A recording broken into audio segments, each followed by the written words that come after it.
मैं हंसाता लोगों को, लेकिन खुद में अकेले बहुत होता हूँ। रो अल्लाह से मांगो।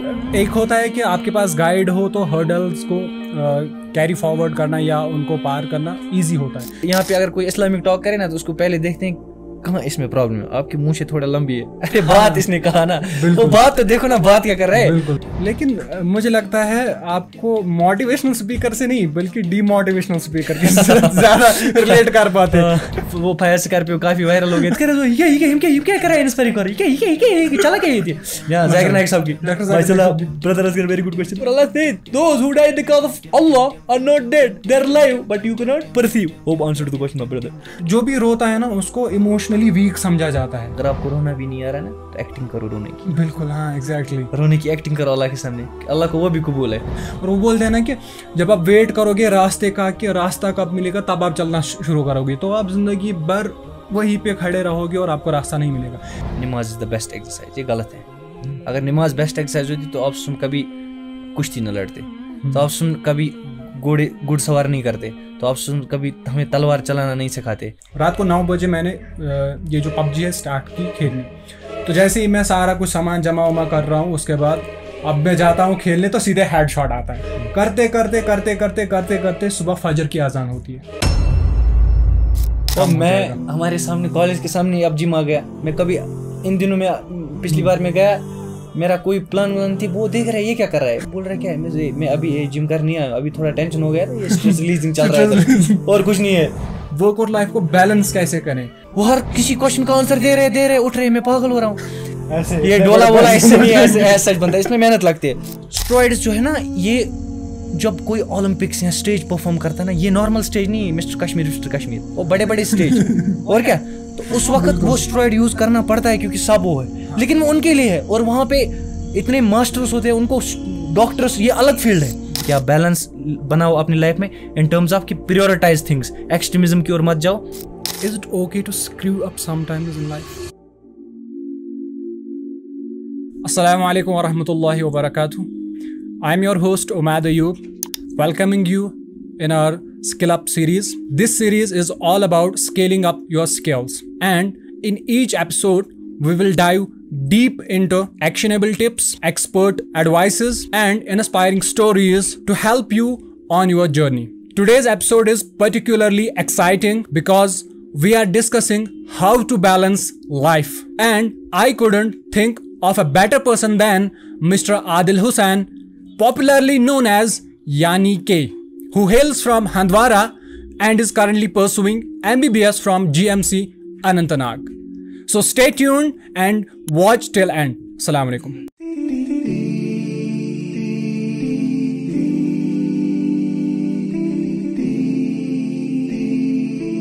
Assalamu alaikum wa rahmatullahi wa barakatuh. Wa alaikum assalam wa rahmatullahi wa barakatuh. कैसे हैं आप? अल्हम्दुलिल्लाह, शुक्र अल्लाह। सबसे पहले आपका बहुत शुक्रिया, आपने अपना कीमती वक्त निकाला और यहाँ पे हमारे साथ बातचीत करने के लिए आए। आपका बहुत बहुत शुक्रिया। जज़ाकल्लाह। बारकल्लाहु फ़ीकुम। तो जैसा कि सभी आपको जानते हैं, आपके नाम से आप मशहूर है यानी के नाम से। तो पहले इसी पे बात करेंगे हम कि ये वाई यानी के। जब हम देखिए, ये नाम मुझे जो मिला चैनल को वो एक्सीडेंटल था। मेरा ख़ास दोस्त है अरसलान भाई, उसका हम बात कर रहे थे इनिशली जब हम कंटेंट बनाते थे। फिर मैंने कहा उससे, वहाँ सीधे आदिल मोहम्मद था उसका नाम। मैंने कहा यार नाम कुछ बता चैनल का, कुछ डिस्कस करते करते मैं यहाँ से दे रहा हूँ। फिर उन्होंने ही बोला यानी कि नावा कैसे आसुन की। मैंने कहा क्या बोला आपने? यानी कि। मैंने कहा यही। फिर यानी कि का मतलब होता है जब कोई एक्सप्लेन करता है चीज़, मतलब आप किसी को समझाते हैं कुछ, तो आप बोलते हैं यानी कि मेरे मतलब, यानी कि मेरे कहने का मतलब यानी कि ये है। तो हम जब कोई चीज़ समझाते हैं तो उसका मतलब यानी कि बोलते हैं। बिल्कुल, मतलब तो मैं जब समझाता हूँ चीज़, मैं अक्सर अपने वीडियोस में समझाता हूँ सो उसी समझाने के लिहाज से यानी कि आपने यही नाम रखा है इसका। माशाल्लाह, बहुत अच्छा नाम है। एक्चुअली यहाँ आने से पहले मैं भी यही सोच रहा था कि वाई इट इज़ यानी के, तो मेरे दिमाग में भी एग्जैक्टली ऐसा ही आया। आज जिस खुसूसी टॉपिक के लिए हमने आपको यहाँ पे बुलाया है ना, उसका एक बहुत ही बड़ा रीज़न है।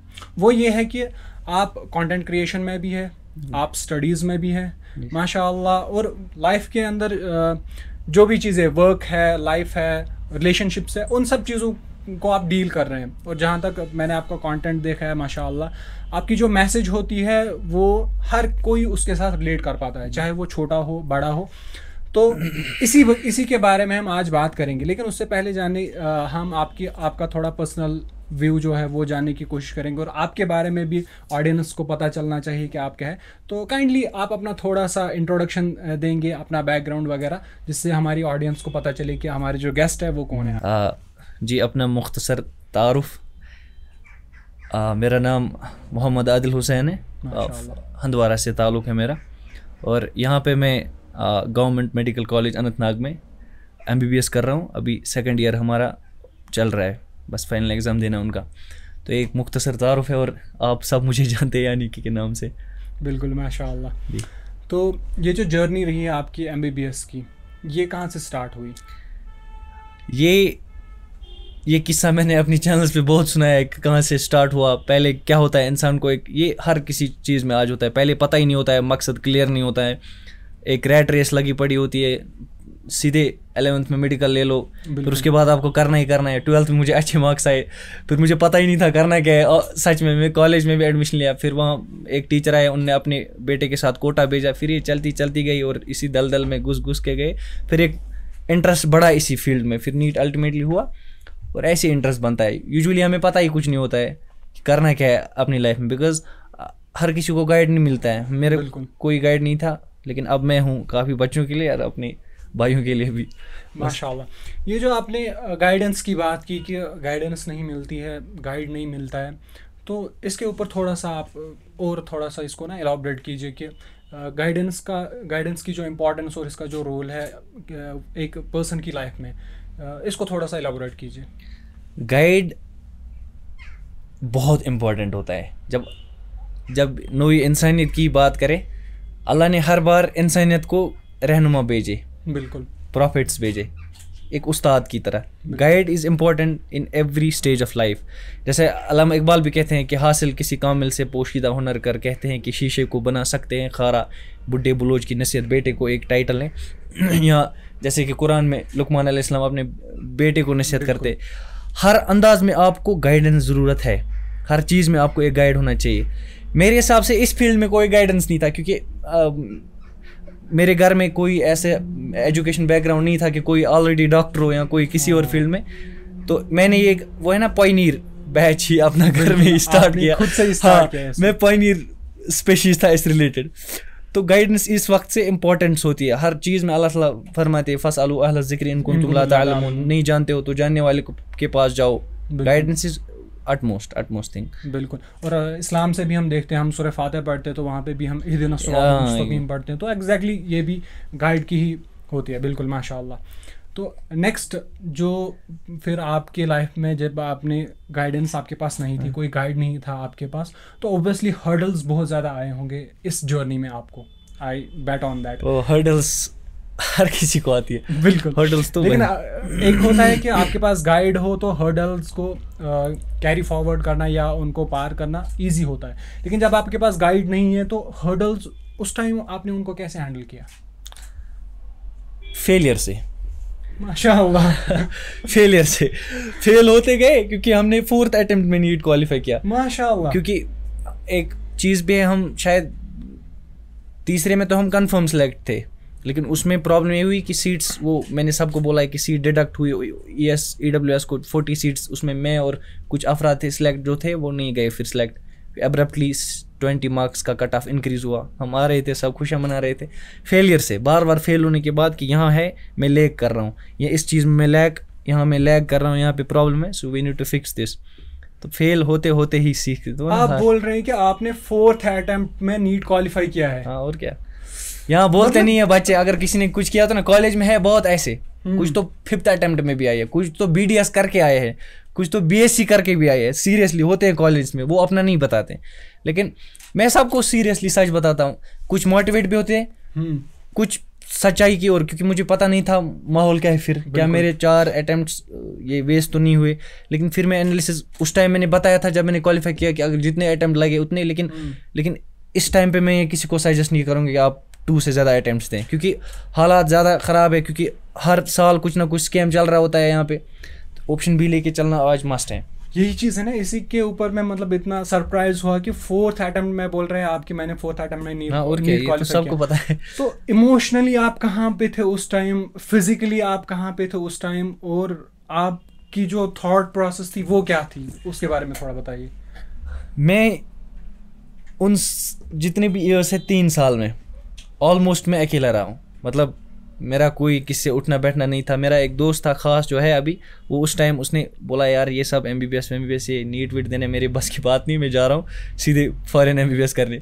तो उसी साल जब हमने नीट किया स्टार्ट, तो इस साल उसका फाइनल ईयर भी हो गया, तो अभी वो FMG की तैयारी कर रहा है। तो वो मुझे थोड़ा बहुत, मैं उसको बोलता अपने फेलियर्स हैं, वो ये प्रॉब्लम हो रही है, या कभी मैं अपने बाबा से डिस्कस करूं तो वो एक तरह से वहाँ एक मोटिवेशनल टैंक थी, वो कुछ नहीं बोलते, हाँ तू कर लेगा, कुछ ना कुछ तुझ पे भरोसा है, कर लो।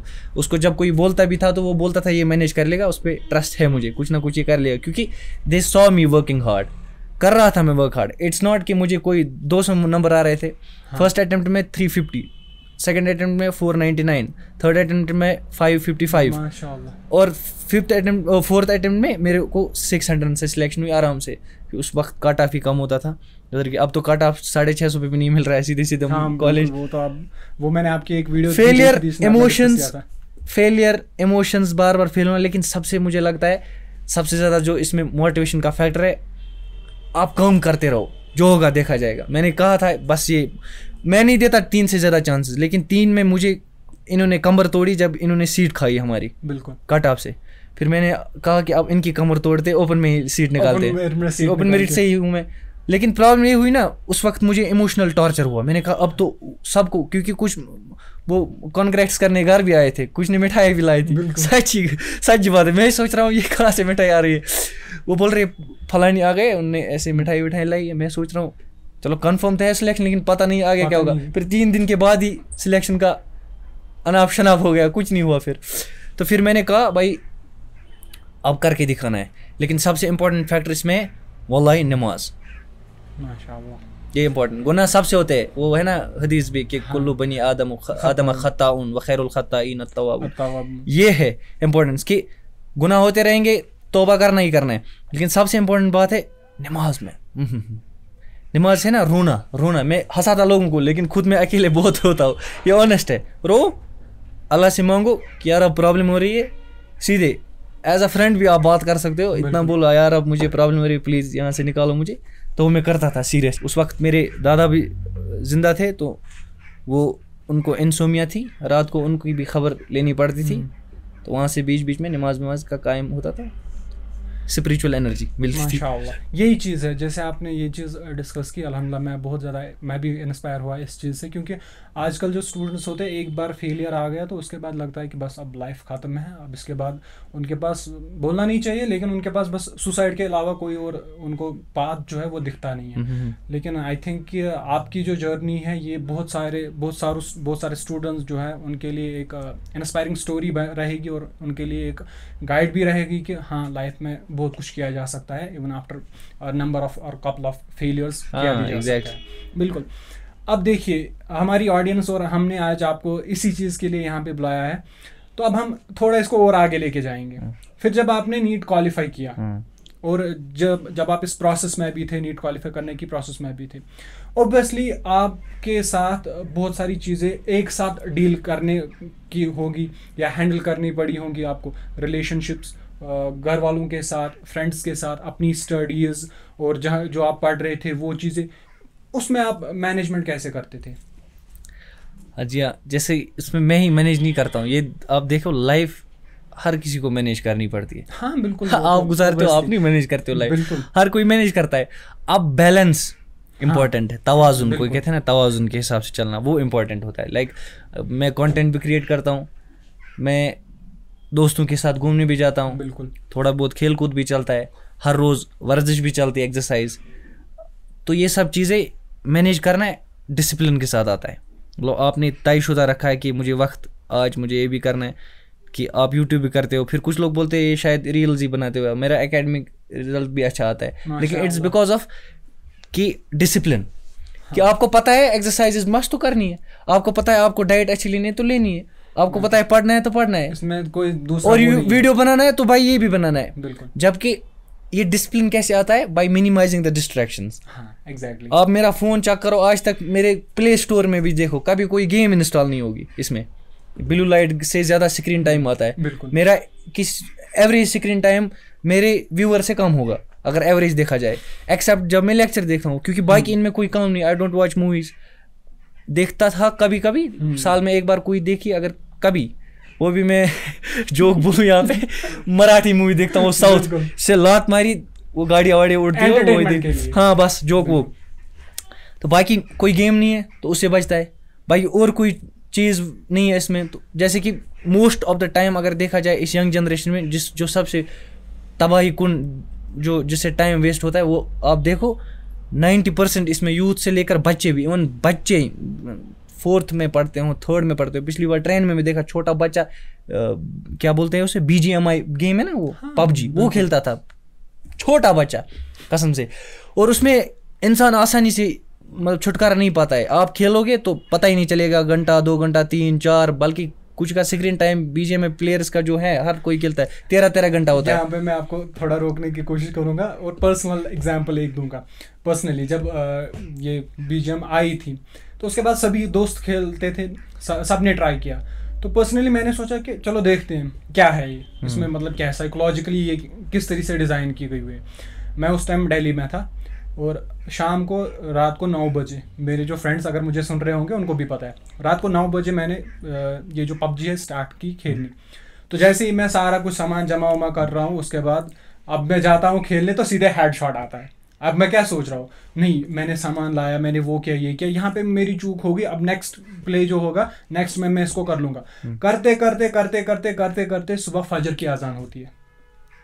अब सोचो रात को 9:30 बजे मैंने स्टार्ट किया, सुबह करते करते फजर की अजान होती है और मैं बेड पे बैठा हुआ फ़ोन का ऐसे कर रहा हूँ।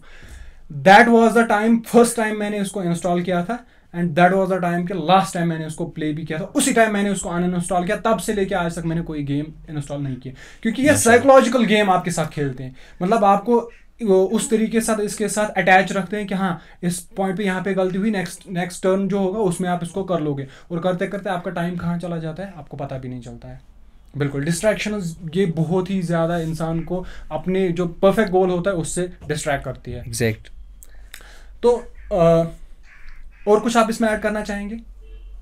इसमें बस यही है कि जैसे वो हदीस का मफहूम भी है ना कि आप शायद 5 चीज़ों का ख्याल रखें कि उनसे पहले वो चली जाए, जिसमें मफहूम है कि जवानी, बुढ़ापे से पहले जवानी का, जब आप किसी चीज़ में एंगेज होते हैं उससे पहले कि फ्री टाइम का, जैसे मौत से पहले जिंदगी की अहमियत ले लेनी चाहिए। इस तरह से जब सेहत बिगड़ जाए तो तंदुरुस्ती की अहमियत रखनी चाहिए। इसी तरह बीमारी से पहले सेहत का, बिल्कुल ये चीज़ तो सब उसमें एक नुक्ता आप सल्लल्लाहु अलैहि वसल्लम ने फरमाया कि फ्री टाइम कि आप फिर बिजी हो जाएंगे। बिल्कुल, ये उस टाइम का फ्री टाइम का ख्याल रखना है, ये भी एक बिल्कुल। देखिए अब आप एकेडमिक्स में भी माशाल्लाह बहुत अच्छा कर रहे हैं, ठीक है। तो स्टूडेंट्स के रिलेटेड अब थोड़ा बहुत स्टूडेंट्स के रिलेटेड हम बात करेंगे, उसके बाद हम फिर प्रोफेशनल लाइफ में आएंगे, जो आप प्रोफेशनल लाइफ में अभी हैं। तो एज अ स्टूडेंट आप स्टूडेंट्स के लिए क्या सजेस्ट करेंगे कि वो किस तरह से बैलेंस करेंगे अपनी लाइफ को?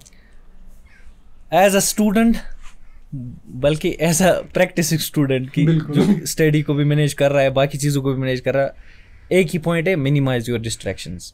बस मिनिमाइज करो डिस्ट्रैक्शंस, क्योंकि आप जितना मिनिमाइज करेंगे डिस्ट्रैक्शंस को उतना आपकी एफिशिएंसी बढ़ेगी, टाइम को बैलेंस करेंगे। बिल्कुल। हाँ, पता चला आप BGM में खेल रहे हो 10 घंटे, फिर हो गया मैनेज, फिर तो पढ़ाई हो जाएगी ख़त्म उसी टाइम। बिल्कुल। फिर हेल्थ पे भी असर पड़ता है, क्योंकि ब्लू लाइट्स से इससे कॉन्स्टेंटली बैठना, सर्काडियन रिदम ख़राब हो जाता है बंदे का, मेलेटोनिन अपना एक हार्मोन सिस्टम होता है वो भी बिगड़ जाता है, डार्क सर्कल्स, ये तो नॉर्मल चीज़ है, आई साइट कमज़ोर पड़ना, ओवरऑल हेल्थ पे डेट्रीमेंटल इफेक्ट पड़ता है। डिस्ट्रैक्शंस कम करो तो आपका ऑब्वियसली टाइम बचेगा ना, फिर उसको यूटिलाइज करो। और सबसे ज़्यादा इंपॉर्टेंट ये है कि स्टूडेंट लाइफ में you have to be busy with work, otherwise I am sure कि distractions will overcome you.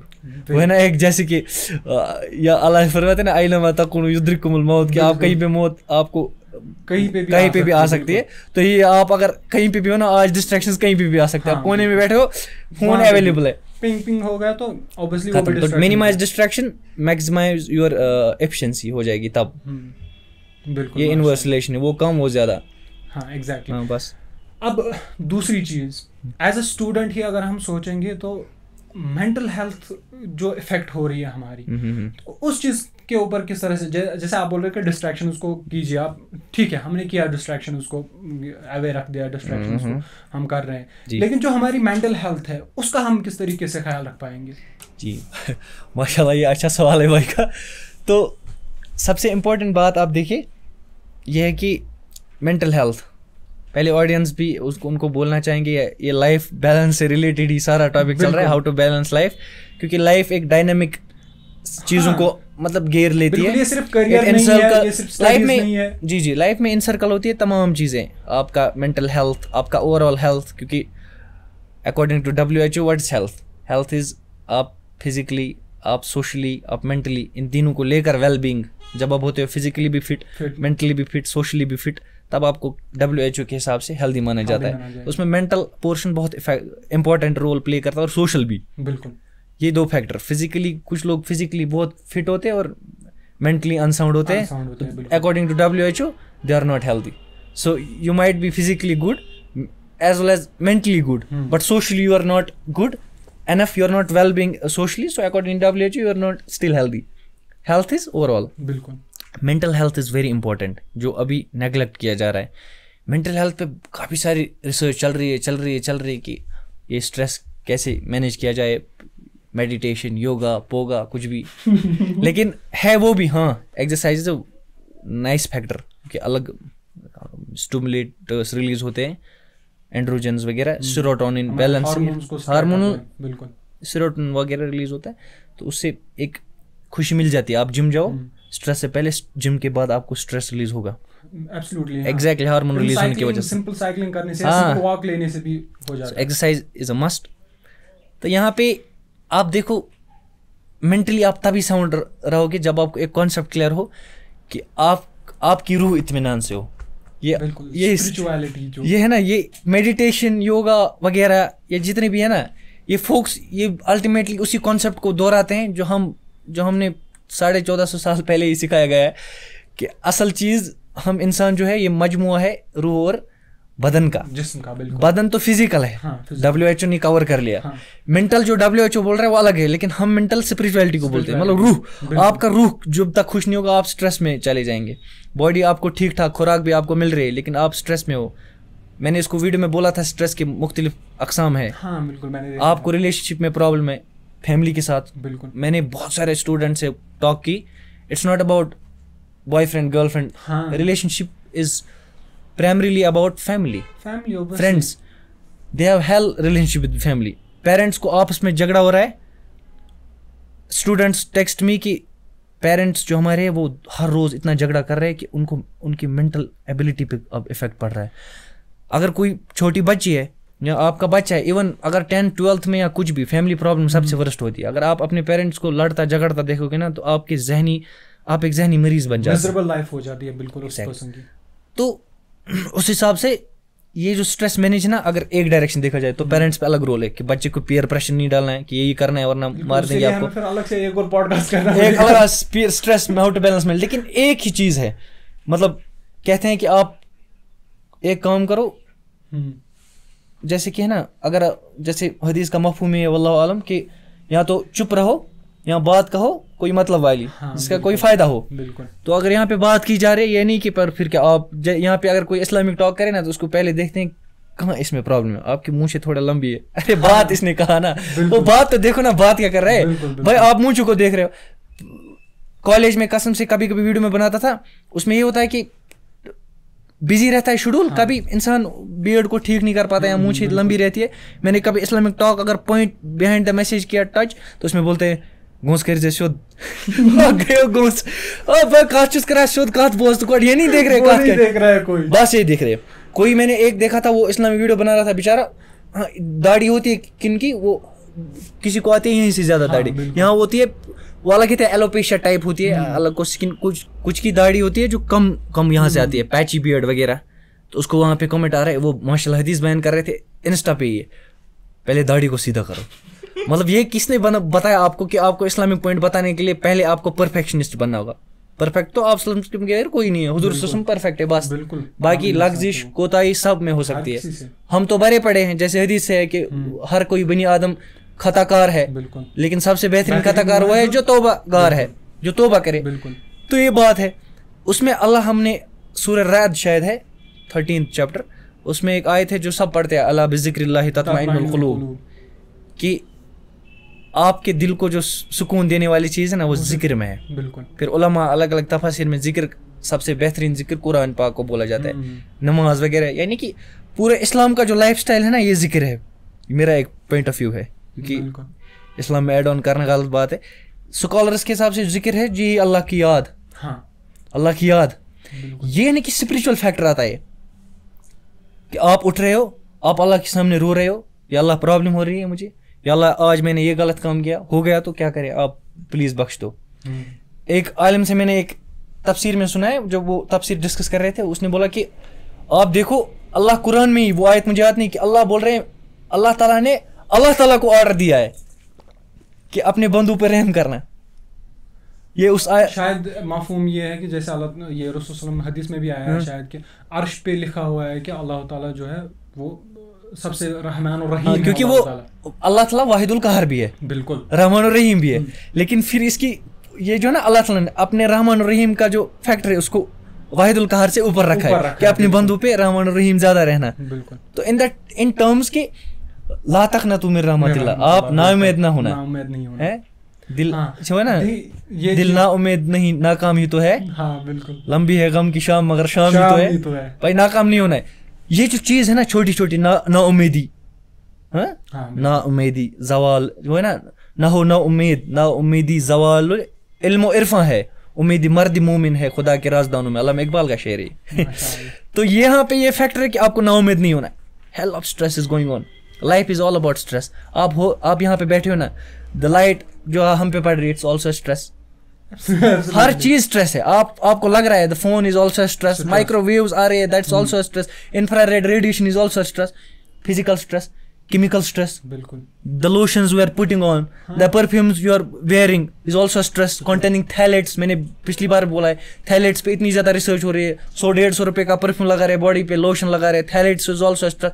Stress एक वाइड टर्म है, यानी 2 सेकंड में स्ट्रेस। किसी को गैस्ट्रिक स्ट्रेस होता है उसको पता ही नहीं होता, दिमागी ज़हनी मरीज बन जाता है, जैसे हर चीज़ से। हाँ मैंने फिर पिछली बार मैंने रील में भी बताया था कि अल्लाह ताला ने इस जो हमारा GIT इसको अपने दिमाग से कनेक्ट किया। अल्लाह ने क्या निज़ाम है वो, फी अहसनी तक़वीम लक़द खलक़नल इंसान फी अहसनी तक़वीम, क्या सिस्टम बनाया अल्लाह ने कि यहाँ से कनेक्शंस है नर्व्स का, लूप्स बोलते हैं उनको, गट से ब्रेन में लॉन्ग लूप, शॉर्ट लूप। यहाँ से कोई प्रॉब्लम हो रही है वो ऊपर से हो रही है प्रॉब्लम। तभी आपने सुना होगा है मैं खुद गैस कलस, बिल्कुल एब्सोल्युटली। ये वो इन टर्म्स की गैस ऊपर नहीं जा सकता, ब्लड ब्रेन बैरियर है, ऐसा कुछ नहीं होता है। लेकिन यह है कि लूप से मैसेज आती है कि गट आपका स्ट्रेस में, ये तबाही ऊपर, आपका स्ट्रेस गट में होगा ना, आपको टेंशन उठेगी, एंग्जाइटी उठेगी, ये भी है प्रॉब्लम, ये लिंक है। ये चीज़ मैंने पर्सनली एक्सपीरियंस की लास्ट 20 डेज में। मैं लास्ट 20 डेज से बीमार था, बेड रिडन था कम्प्लीटली, और वजह यही थी कि स्टमक प्रॉब्लम थी, वॉमिटिंग कंटिन्यूसली हो रही थी। तो एब्सोल्युटली ये जो आपने बोला ना कि अगर आपका गट्स में अगर आपकी प्रॉब्लम है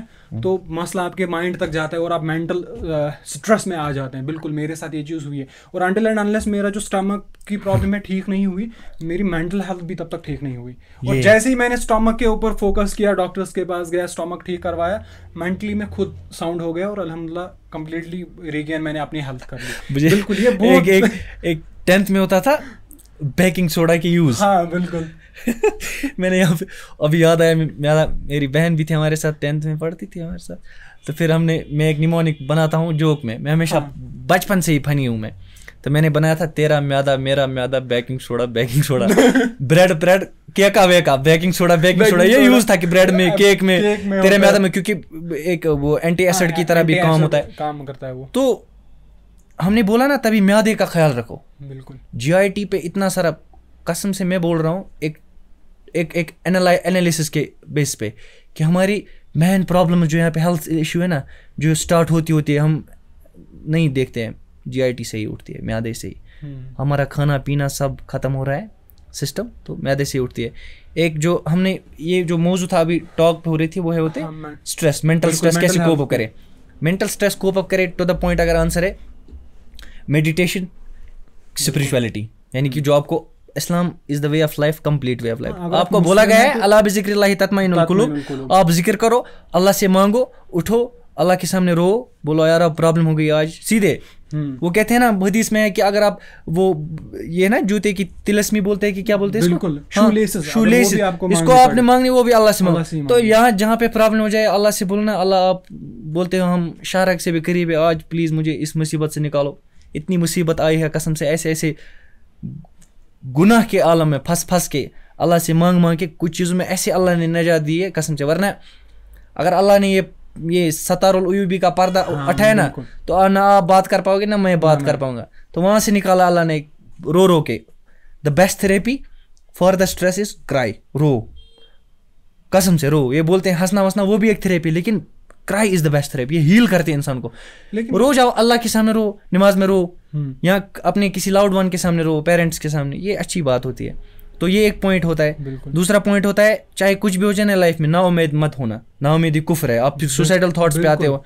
एक शहर है फारसी का शहर, यहाँ पे फारसी मैंने इसलिए चुना क्योंकि फारसी का जो सिस्टम है हम इसको भूल चुके हैं। यहाँ तो उर्दू भी हम करते ही है, बाकी भूल चुके उर्दू के लिहाज। फारसी में एक शहर है, दोश वक्त सहर अज गुस्से निजातम दादंद, दोश वक्त सहर अज गुस्से निजातम दादंद, वांदर आ जुल्मते शब आब हयात दादम। यहाँ पे शायर फरमाते कि कल रात सहर के वक्त मुझे गम से निजात मिली, कि रात को ही इनको गम से निजात मिली, रात को ही इनको आब हयात पिलाया गया।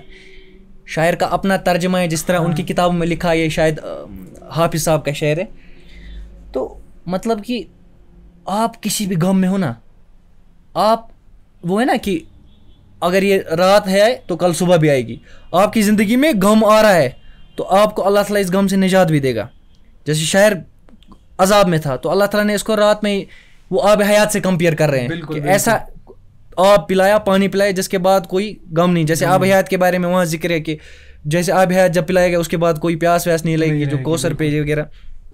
तो उसी हिसाब से शायर बोलते हैं कि यहाँ पे नाउमीदी भी है कि आपको निकाला जाएगा, टेंशन मत लो, आप नाउमीद मत हो, आपको अल्लाह ताला निकालेगा इस प्रॉब्लम से। लेकिन सबसे पहले आप प्रॉब्लम को डील कैसे करते हैं, आप अल्लाह से मांगो, अल्लाह से मांगो। यहाँ पे मुझे कुरान की आयत भी याद आ रही, इन्न मअल उसरी युसरा, हर मुश्किल के बाद आसानी है।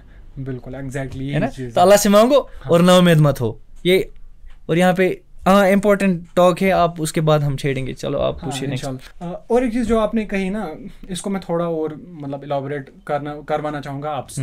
ये जो आपने रोने की बात कही कि आप रो, cry wherever you feel cry, but हम देखते हैं ना सोसाइटी में एक तो judgemental type kind of society बन चुकी है हमारी कि अगर मैं आपके सामने, आपने अभी बोला कि लाउड वंस के सामने रो लो, ठीक है, मैं लाउड वंस के सामने रोने जाऊँगा ना, पहले ही वो बोलेंगे यार तुझे क्या हो गया, इतना स्ट्रांग है वगैरह, तो रो क्यों रहा है।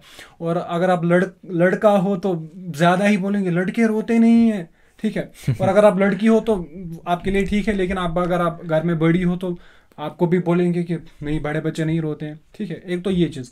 दूसरा, जो भी रोता है ना उसको इमोशनली वीक समझा जाता है। तो इसको कैसे कनेक्ट करेंगे हम कि रोना और मेंटल हेल्थ, इसको आप कैसे कनेक्ट कर पाते हैं? इसका सिंपल आंसर है, ये अल्लाह ने नेमत दी है रोने की। तो आप अल्लाह को देखो कितना रहीम है कि हमें हदीस के हिसाब से जब समझाया जाता है हमें कि अगर आपको रोना भी नहीं आ रहा ना तो एक्टिंग करो रोने की। बिल्कुल, हाँ एग्जैक्टली, रोने की एक्टिंग करो अल्लाह के सामने, अल्लाह को वो भी कबूल है। हाँ। ये ना 2 बूंद जिंदगी के, ये है मैं बोलता हूँ उसे 2 बूंद आंसुओं के काफ़ी है ज़िंदगी के लिए। रोना इज़ इम्पॉर्टेंट। जब मैं कोटा में पहली बार गया ना, मुझे बेसिक्स इतने कमज़ोर थे, मुझे कुछ भी पता नहीं, वहाँ ड्रॉपर्स थे, तब मुझे पता चला कि ड्रॉप भी किया जाता है। इतने वो हर किसी क्वेश्चन का आंसर दे रहे उठ रहे, मैं पागल हो रहा हूँ। पहला टेस्ट हो रहा है, मेरे को मार्क्स आए 300 720 में। ओह, इतने क्वेश्चन करके मेरे को लगा 720 में आएंगे 600 650, इतने क्वेश्चन किए। हाँ। फिर पता चला नेगेटिव इतनी हुई है कि 300 आए। मैं डैडी को फ़ोन किया, पहला टेस्ट है 300 मार्क्स, बोला बहुत है। मैंने कहा क्या बहुत है, ये 720 में होता है, ये तो सबसे लास्ट वाले नंबरों में मैं आता हूँ। बाकी टॉपर इतने हैं कि 720 भी आए उधर एक को। फिर टॉप 100 में सबके 600 650 प्लस है। वहाँ से डैडी को ये सब का पता नहीं था कि क्या टेस्ट सीरीज, क्या 720 क्या है। But trust is the element that was build since years, कि उसको ट्रस्ट था मुझ पे। ऐसे नहीं होता है ट्रस्ट, आपकी हार्ड वर्क देख के। हाँ, बोला कुछ कर लो मैनेज। मेरा रूममेट होता था उमर भाई, देख रहे होंगे तो अस्सलाम वालेकुम। तो और भाई को पता नहीं है, या कभी क्लास नहीं जाते या कुछ, जब हम बाथरूम में जाते ना, कसम से अचानक मुझे कुछ प्रॉब्लम होती ना, यहाँ कुछ नहीं, मैं बाथरूम में रोता था, वो खत्म, वो बोलते ना कहर वदा।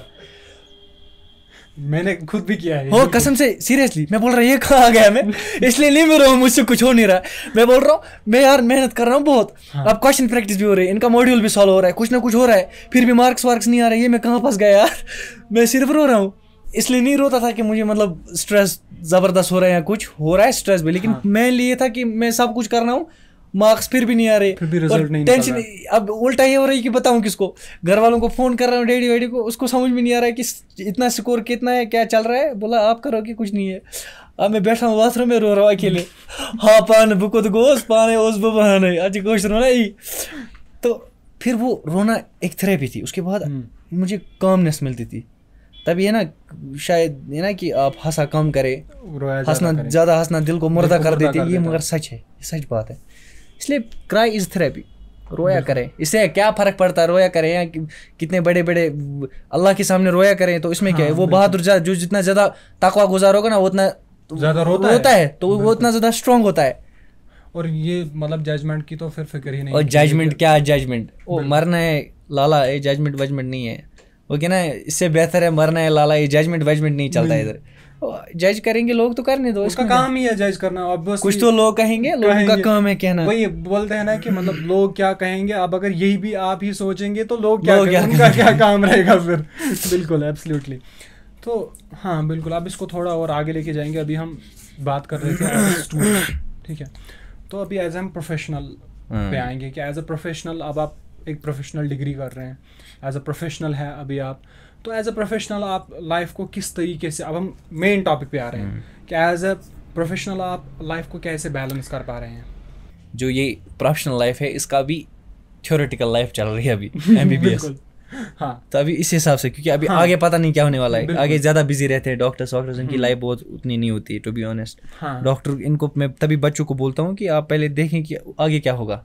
आगे डॉक्टर्स की उतनी लाइफ वाइफ नहीं होती, इनकी फिर चलते हैं हिसाब किताब खराब। लेकिन मैं आपको यह बोल रहा हूँ, अभी मैनेजमेंट ही है कि अभी मेरा प्रायोरिटी ये रहता है कि स्टडी भी करनी है, अच्छे नंबरात भी लाने, कुछ कॉन्सेप्चुअल बेसिस स्ट्रॉन्ग भी करना है, सीखना भी, सबसे इम्पोर्टेंट खुश रहना है, एक्सरसाइज डेली, नमाज डेली, गुनाह भी डेली होते हैं। मैं ऐड ऑन करूँगा क्योंकि हदीस है, आप करोगे होते इवन छोड़, आपको हमें पता ही नहीं हम कितने गुनाह करते हैं अननेसेसरीली, और नोटिस भी नहीं करते वो चीज़ें, वो भी गुनाह है। छोटे छोटे गुनाह रसूल ने फरमाया ना कि छोटे गुनाहों से बचने की ज़्यादा कोशिश करो एज कम्पेयर टू बड़े, क्योंकि बड़े ये जलाने का काम करेंगे उधर। बिल्कुल, छोटे गुनाह पाइल अप होते हैं, वो आपको पता भी नहीं चलता है। वही है ना, तो मतलब ये बस ये है कि अभी थ्योरेटिकल में उतना प्रेशर नहीं है कि अभी आपको नाइट ड्यूटीज़ वगैरह देना है, ये उतना नहीं है, तो यहाँ उतना वो प्रेशर नहीं है। लेकिन स्टडीज़ को बैलेंस करना है। मैं समझता हूँ आप मेंटली तब तक स्ट्रांग नहीं रहेंगी जब तक आप फिजिकली स्ट्रांग नहीं हो। एक वीक बॉडी है ना वो, और एक वो है ना कि आप एक आलिम और जाहिल को एक तवाज़ुन मतलब एक तराजू में नहीं तोल सकते। सेम इज आप एक फिट और अनफिट को एक तराजू में नहीं तोल सकते। जैसे वो सेइंग जाते हैं कि a sound mind needs a sound body. हाँ, sound body reside, mind resides in a sound body. एक हदीस का मफहूम है कि एक जो मोमिन है कमज़ोर मोमिन, दूसरा है मफहूम के हिसाब से जो ताकतवर मोमिन, मतलब जो तंदुरुस्त मोमिन है, फिट, वो उससे बेटर है। हालांकि फिर एक हदीस में ये मफहूम है कि हालांकि खैर दोनों में है। बिल्कुल बिल्कुल, अल्लाह जी इतना ही नहीं है कि अल्लाह आप कि ये लगाएंगे, अल्लाह रहमान रहीम है, लेकिन अल्टीमेटली बेहतर वो इन टर्म्स ऑफ कि वो वर्शिप अच्छे से कर पाएगा। इस्लामिक मिसाल कोई डायबिटिक पेशेंट है and someone is sound body, उसको कोई हेल्दी है, तो डायबिटिक को रोजा नहीं रखना है, लेकिन जो साउंड बॉडी वो रोजा रख सकता है। तो इन टर्म्स ऑफ दैट थिंग वो उससे सब लेके जा रहा है, आगे जाएगा ना, तो वो उस हिसाब से मफहूम। तो सबसे पहले ही आप फिजिकल फिटनेस पे जरूरी ध्यान देनी है। फिजिकल फिटनेस ये आपको काफ़ी बुराइयों से रोकेगी। फिजिकल फिटनेस से आप टायर्ड रहोगे, ज़्यादा बिजी रहोगे, आपका माइंड साउंड रहेगा, स्टडीज़ में थोड़ा एफिशिएंसी बढ़ेगी, आप उससे ड्रग एडिक्शन की ओर नहीं जाओगे। आपने हार्डली कोई जिम्नास्टिक देखा होगा जो ड्रग्स करता हुआ है, ये तो वो है ना, वो बहुत रेयर है ये। लेकिन मैं आपको रोकने की कोशिश करूंगा यहाँ पे। एक चीज़ है फिजिकल फिटनेस में, जब हम जाते हैं ना, मोस्टली मैंने क्या देखा, जो जिम जाते हैं ना, स्टेरॉइड्स बोलते हैं हम उनको शायद, तो वो लेते हैं एनाबॉलिक स्टेरॉइड्स। उसका फिर साइड इफेक्ट्स मैंने देखा है बहुत केसेस में। तो उसके ऊपर भी थोड़ा सा बोलिएगा। देखो, वेट लिफ्टिंग, जिमिंग, बिल्कुल, it's the best form of exercise, absolutely, being honest. फिर लोग, अब मुझे कुछ लोग आएंगे, उनको आज यहीं से टारगेट करता हूँ मैं, ये बोलेंगे नमाज इज़ द बेस्ट एक्सरसाइज। ये गलत है। अगर नमाज बेस्ट एक्सरसाइज होती तो आप सुन कभी कुश्ती न लड़ते, तो आप सुन कभी घुड़सवार नहीं करते, तो आप सुन कभी हमें तलवार चलाना नहीं सिखाते, फिजिकल वर्कआउट पे ज़्यादा ध्यान नहीं देते। तो बोलते हैं ना नमाज एक्सरसाइज है। किसी हदीस में नहीं लिखा नमाज एक्सरसाइज, वो इसका बेनिफिट है, वो अलग बेनिफिट है। तो आप सुनने जब नमाज को डिस्कस किया, ये अस्सलातु मेराजुल मोमिन, ये मेराज है मोमिन का, और रसूल सल्लल्लाहु अलैहि वसल्लम की आंखों की ठंडक है, नमाज मेरी आंखों की ठंडक है, और नमाज आपको अल्लाह से कनेक्ट कराती है, एक बेहतरीन means of connecting with God. तो ये वो उस हिसाब से, और नमाज आप पे फ़र्ज़ है, सुतून आपका नमाज फ़र्ज़ है आप पे, तो फ़र्ज़ के हिसाब से नमाज को लीजिए। बाकी जो इसके बेनिफिट्स मिल रहे हैं वो आपको मिलते रहेंगे, उन पे नहीं ध्यान है। आप बोलेंगे कुछ ये है नमाज, इसमें लोअर बैक पेन ख़त्म होती है, तो this is the exercise, this not exercise, this is not exercise. ये एक्सरसाइज नहीं है, ये सीधे नमाज है, ये आपको फ़र्ज़ है आप पे, ये स्पिरिचुअल आपको कनेक्ट रहेगा गॉड से। हुजूर ने फरमाया मेरी आंखों की ठंडक है, आप पे फ़र्ज़ है, आप फ़र्ज़ हिसाब से निभाए। लेकिन exercise is a must on you. आप अपने हदीस में है कि मफहूम है कि आपकी बॉडी का आप पर हक है, आपकी आंखों का आप पर हक है, आपकी फैमिली का आप पर हक है। हदीस की यही लाइन है। तो आप सोचो ना, हुजूर ने आप पहले इशारा दिया आपकी बॉडी पे आपका हक है। दैट मीन्स आप ये तो देखो, आप अपनी बॉडी को डैमेज तो नहीं कर रहे हो ड्रग से, कि आप ज़्यादा ये स्मोकिंग और नहीं जा रहे हो and you are damaging your lungs, तो आपका हक है। बिल्कुल। तो उस हिसाब से आपको बॉडी का ख्याल रखना है। सो अगर यहाँ पे देखा जाए ना, फिटनेस इंडस्ट्री में आज के दौर में gym is the best workout जो अभी चल रहा है। फिर कुछ लोग बोलेंगे सुबह निकलते हैं वाक शाक पे, वो अल्लाह ताला के लिए उठो सुबह नमाज वो अलग है, फ्रेश ऑक्सीजन। लेकिन weight lifting is must in this world, मैं समझता हूँ। रही बात एनाबॉलिक स्टेरॉइड से, ये मिसयूज़ तब होता है जब इंसान क्वैक्स में फंसता है। मतलब आप गए किसी लोकल जिम में, उधर ट्रेनर है, उसको कुछ पता नहीं है, ना ट्रेनर को पता है मसल्स की एनाटमी का, ना ट्रेनर को पता है बायोकेमिक्स का अंदर क्या सिस्टम है, ना ट्रेनर को पता है शुगर लेवल्स क्या है, ना ट्रेनर को ये पता है कि खा रहे हर दिन जो मर्जी लगाओ वाइटामिन मल्टीविटामिन हर रोज़। एक नॉर्मल इंसान क्या हर रोज़ वाइटामिन लगाएगा? फैट सॉल्युबल होता है वाइटामिन, वाटर सॉल्युबल होता है वाइटामिन। वो किसी को किडनी इशू है, वो वाटर सॉल्युबल वाइटामिन रोज़ एक्सेस में खाता है, तो उसको रिनल फेलियर में अगर कोई किडनी इशू है तो उसको कंट्राइंडिकेशन हो जाएगी। It needs sound knowledge. यहाँ पे बहुत सारे कम लोग हैं, बहुत सारे मतलब कम ही लोग हैं जिनको इसमें वो कहते हैं ना रासिक होना, इसमें एक रासिक, इसमें पाइवस्त है, वो होना चाहिए। तब वो उसके अंडर जब गाइडेंस करेंगे, यहाँ पे भी गाइड की बात आई। आप जिम में कहीं भी फंस जाते हो, एक्सरसाइज तो कर लेंगे, आपको ये कर्ल लगाएंगे, आपको हैमर करेंगे, व्हाटएवर, तो आपने एक्सरसाइज सीखी। एक्सरसाइज किस फॉर्म में करनी है वो भी सीखे। पता चला आपने शोल्डर की एक्सरसाइज की, आपने यहाँ टेंडन आपने सारा इंजर कर दिया। और क्या होते हैं शोल्डर इंजरी वगैरह under the guidance under trainer, और ट्रेनर को पता होता है, जो सर्टिफाइड ट्रेनर होता है उसको पता है एनाबॉलिक स्टेरॉइड से ये कितने इफेक्ट्स होते हैं। Steroid is not something joke. आप लगाओ स्टेरॉइड्स और आपको आज ही बनानी है बॉडी, 2 दिन में बॉडी बनानी है। स्टेरॉइड्स जो है ना, ये जब कोई ओलंपिक्स या स्टेज परफॉर्म करता है ना, ये नॉर्मल स्टेज नहीं है मिस्टर कश्मीर, वो बड़े बड़े स्टेज और क्या, तो उस वक्त वो स्टेरॉइड यूज करना पड़ता है क्योंकि सब वो है। लेकिन वो उनके लिए है, और वहाँ पे इतने मास्टर्स होते हैं, उनको डॉक्टर्स, ये अलग फील्ड है। बिल्कुल। आपको यहाँ पे फिटनेस डॉक्टर अलग से होते हैं। यहाँ पे फॉर एग्जांपल कोई डॉक्टर ऑर्थो है, उसको स्टेरॉइड्स का उतना नहीं पता होगा, लेकिन इस फील्ड का मशहूर जो है उसको स्टेरॉइड पे नॉलेज है तूफान, उसको पता है इस सिस्टम का। वो टेस्ट कराते हैं बाज़ाब्ते तौर पर, फिर वो अपने डोजेज के हिसाब से कब आपको लोडिंग फेज में जाना है, कब आपको उसको बंद करना है, ये सारा उनको पता होता है। तो ये कॉक्स में फंस जाते हैं। ये नॉर्मल उनको बोलेंगे फलानी स्टेरॉइड आप ये टैबलेट खाओ, इससे टेस्टोस्टेरोन बढ़ जाएगा।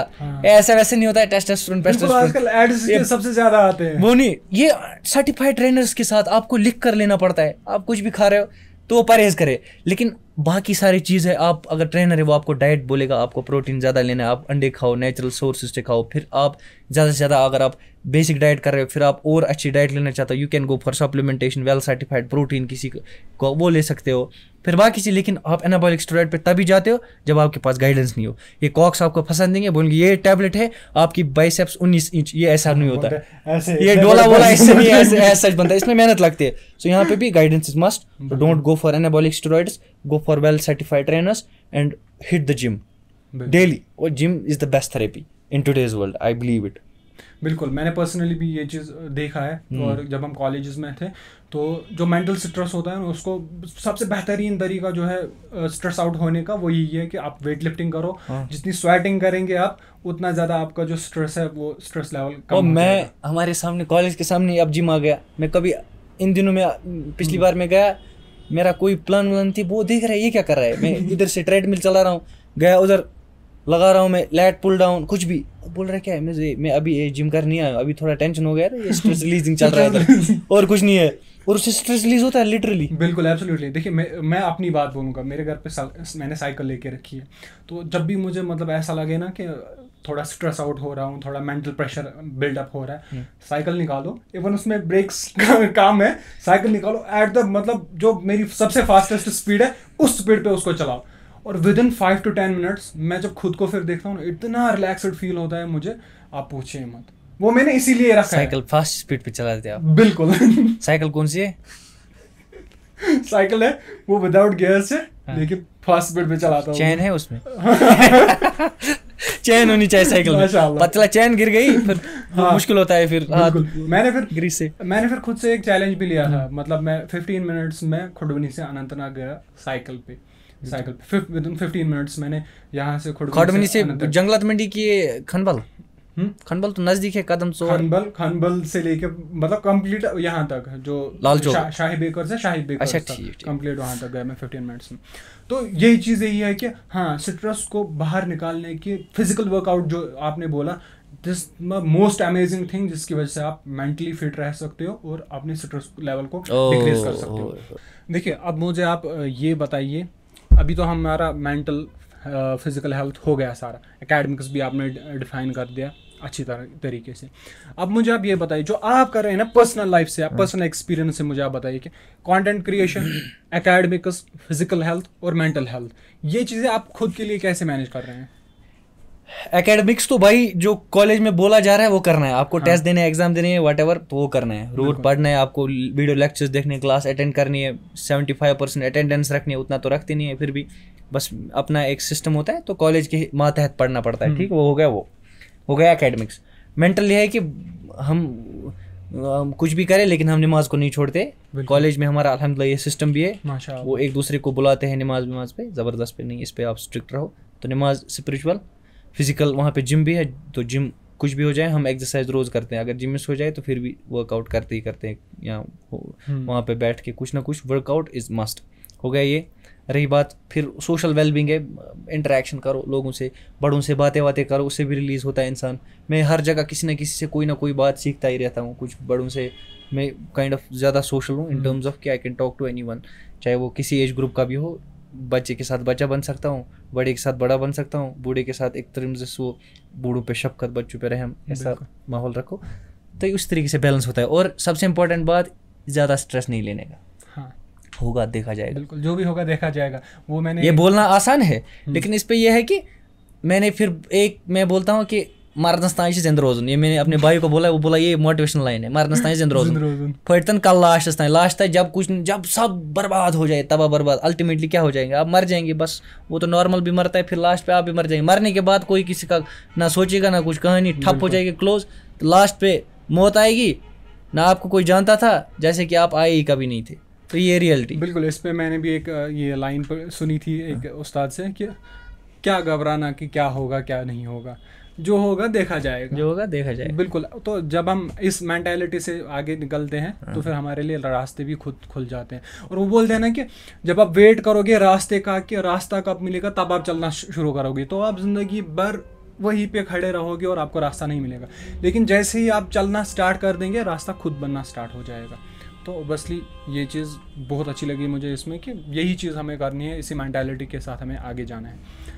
नाउ थोड़ा सा इसको ना आप आउट ऑफ बॉक्स लेके जाते हैं थोड़ा सा जी।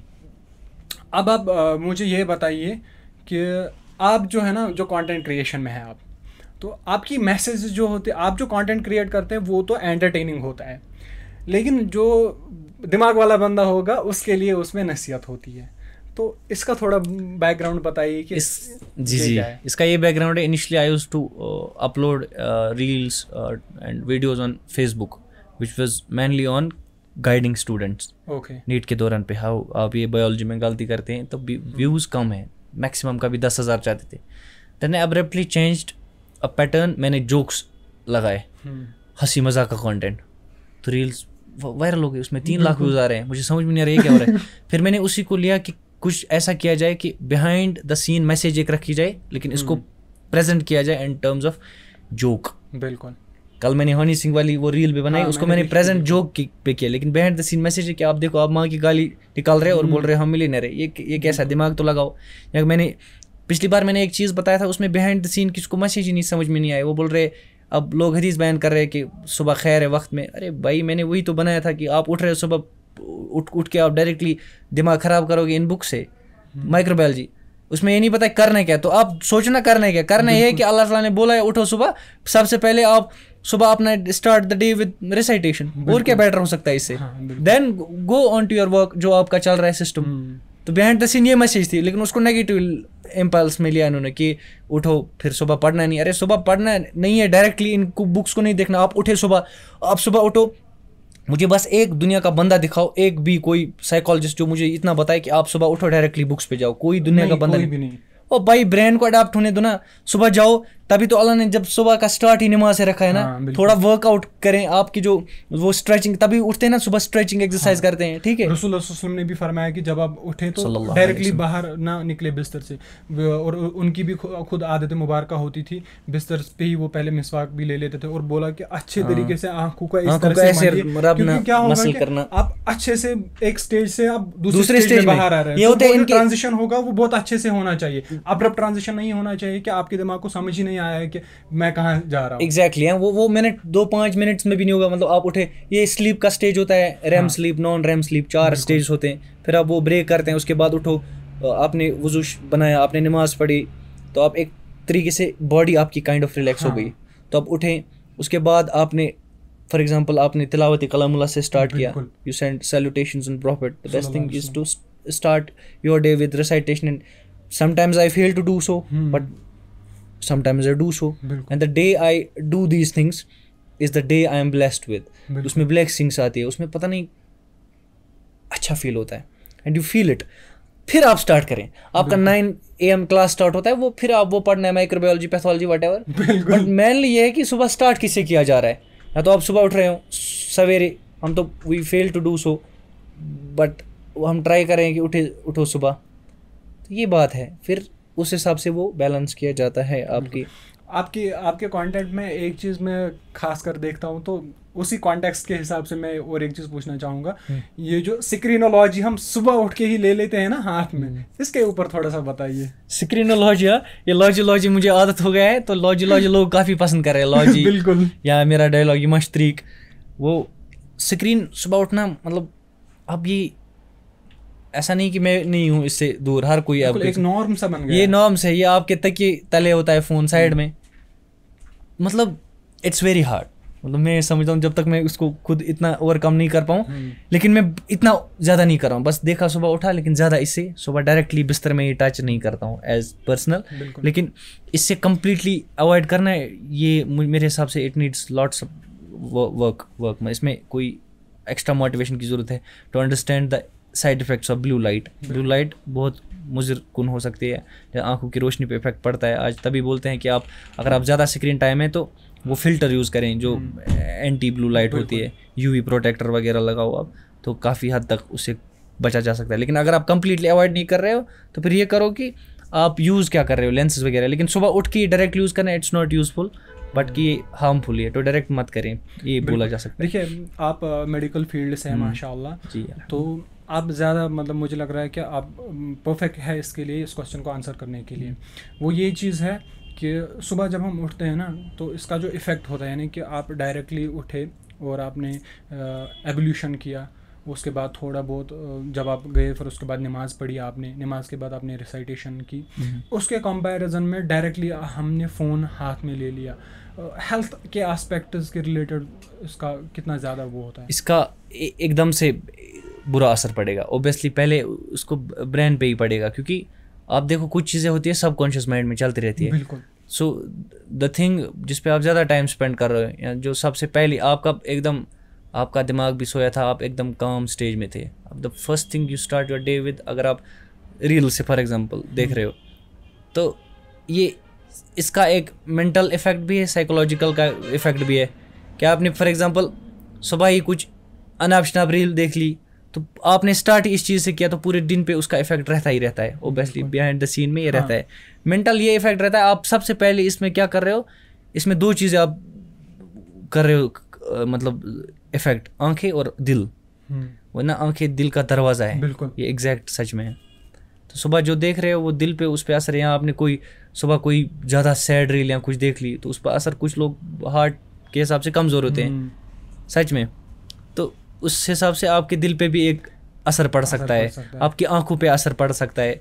फिर अल्टीमेटली ये सारा कंट्रोलर अपना दिमाग होता है, तो दिमाग भाई को बोलते हैं ये सब बकवास चल रहा है आगे पीछे सिस्टम में, सीधा ये, इसलिए इसको आप दुरुस्त करें। तो ये है कि इसको सीधा करें, आप ये अवॉइड करें, डोंट यूज स्क्रीन टाइम कम करो, खासकर सुबह उठते ही और रात को सोते ही। ये डिस्टर्ब करता है, रात को सोने के वक्त अगर आप रील्स यूज करें ना ज़्यादा, तो उसे नींद फिर आती नहीं है। तभी इसलिए कहते हैं ज़्यादा बिजी रहो, दिमाग एकदम होना चाहिए, थकावट आपको महसूस होनी चाहिए, फिजिकल वर्कआउट। आप दिन में जितना थकोगे ना उतने अर्ली आप सो पाओगे। पता चला आप रील देख रहे हो फिर नहीं सोते हैं इंसान। हाँ, अब जो आपने ये बात छेड़ी ही है, तो ये भी आपसे पूछ ही लेते हैं। जो स्लीप साइकिल्स के बारे में हम आजकल बहुत ज़्यादा सुनते हैं कि स्लीप साइकिल्स का ख्याल रखें, या एक प्रॉपर रूटीन का आप ख्याल रखिए। तो आपके हिसाब से स्लीप साइकिल्स या नॉर्मली जो एक रूटीन होती है, जैसे आपने पहले भी बात की थी डिसिप्लिन की, कि डिसिप्लिन कैसे आता है, तो मेरे ख्याल से स्लीप साइकिल या एक दिन में आपकी क्या रूटीन होती है, ये दोनों चीज़ें या ये तीनों चीज़ें आपस में इंटर रिलेटेड है। तो आपके हिसाब से स्लीप साइकिल का होना एक मतलब यूजुअल, या एक जिसको हम बोलेंगे एक आपका शेड्यूल्ड जो स्लीप साइकिल होगा वो, और आपकी जो डे टू डे रूटीन होगी, डेली रूटीन होगी, इससे हमारी वेल बीइंग या जो हमारी जो लाइफ है या जो वर्क बैलेंस है उस पर कितना असर पड़ता है इस चीज़ से? ये ज़बरदस्त क्वेश्चन है। इस पर असर क्या है, इस पर प्रैक्टिकली हम करके देख चुके हैं, क्योंकि हम जिस फील्ड से बिलोंग करते हैं, हमारा फील्ड ऐसे, हम बोलते हैं लोगों को जंक वंक मत खाओ।